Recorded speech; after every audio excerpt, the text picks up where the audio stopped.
নতুন ইসলাম বুঝে না কিছু মানুষ আমাদের সমাজে আছে। মিলাদ কিয়াম কেন করি?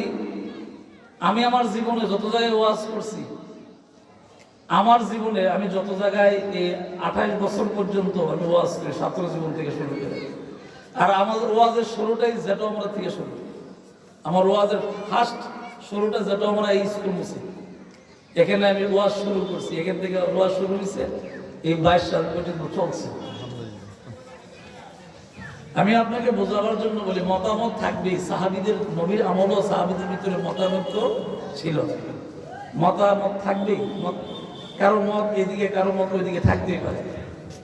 একটা ছোট্ট কথা স্মরণ করাই দেয়, আমারটা যদি ভুল হয়, আমি মিলাদ কিয়াম বললে যদি ভুল হয়, তাহলে আড়াইবাড়ির মরহুম গোলাম হাক্কানি পীর সাহেব মূর্খ ছিলেন। এদেশে পীরদের মধ্যে উনি অনেক বড় শিক্ষিত আলেম ছিলেন। আবারও বলি, আড়াইবাড়ির পীর সাহেব গোলাম হাক্কানি সাহেব শুধু পীর ছিলেন না, উনি পীরদের মধ্যে উচ্চ শিক্ষিত একজন পীর ছিলেন। আমি আমার এই বয়সে, আমি যখন ছাত্র ছিলাম, তখন আমি দেখছি আড়াইবাড়ি না, শুধু আড়াইবাড়ি ছাড়াও, দরবার শরীফ ছাড়াও উনি দেশের বড় বড় তাফসীর মাহফিলে উনি মিলাদ কিয়াম করছেন। এটা আমার নিজের চোখের দেখা, কোনো বানানো না, কারোর কাছ থেকে শোনাও না, কিচ্ছু না। এত দলিলের দরকার নাই, মতেরও দরকার নাই। আড়াইবাড়ি গোলাম হাক্কানি পীর সাহেবের মতন হুজুর যদি মিলাদ কিয়াম পড়তারে উচ্চ শক্তিতে বলে, তো মানানি বলে দোষ কি?